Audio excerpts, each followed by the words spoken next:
C'est pas toujours facile avec Matteo Salvini.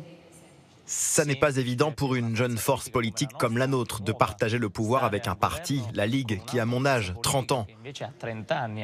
Matteo Salvini est entré en politique quand je n'avais que 6 ans. Donc forcément, on a des sensibilités totalement différentes sur l'état de droit, sur les libertés sociétales qui du coup ne figurent pas dans le contrat de gouvernement. Pas question pour nous de revenir en arrière sur ces thèmes-là. Mais pour préserver notre accord avec la Ligue, nous ne pourrons pas non plus aller plus loin. Nous avons de vraies différences politiques, c'est vrai. Mais jusqu'à présent, je l'ai trouvé plutôt loyal. Nous gouvernons ensemble avec pragmatisme pour la défense du peuple italien. Officiellement donc, pas de recul sur les libertés. Et pourtant, en Italie, le climat a déjà bien changé.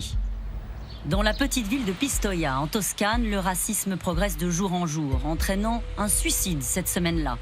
Un migrant retrouvé pendu dans ce hangar.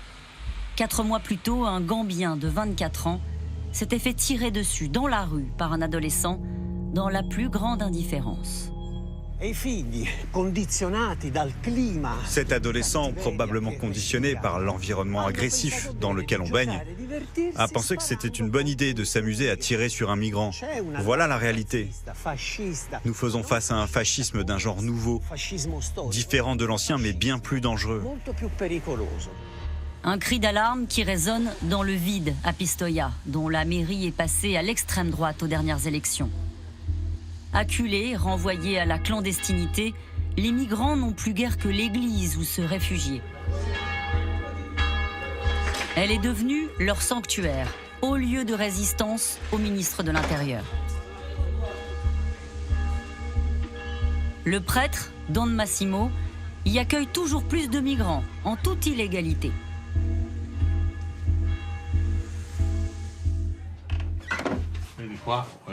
Vous pouvez entrer.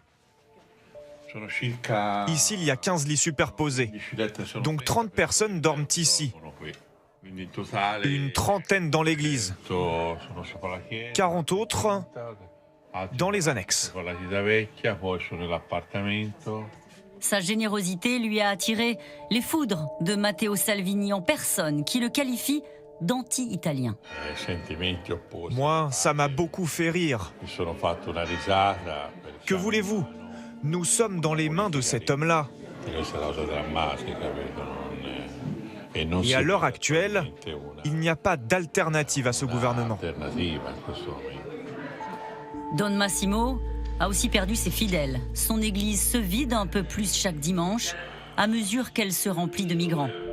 Il reçoit des intimidations, des menaces de mort et l'été dernier, une quinzaine de néofascistes ont fait irruption en pleine messe.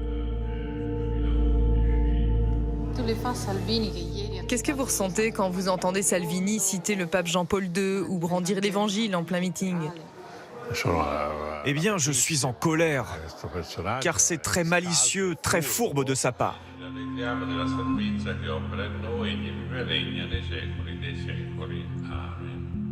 Cette présence immigrée a relancé le vieux débat qui existe depuis l'unité italienne. Mais c'est quoi être italien ?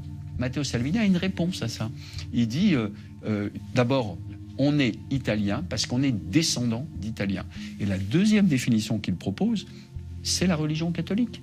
Mais pas la religion catholique du pape François auquel il s'oppose, mais la religion catholique traditionnaliste. Du coup, il n'arrête pas de brandir le rosaire d'un côté et l'évangile de l'autre. Ce qui est assez paradoxal dans son cas, ou pour le moins qu'on puisse dire, c'est que sa vie personnelle ne correspond pas exactement au canon de l'Église catholique. Mais il veut affirmer cela, une conception ethno-culturelle de la nation italienne.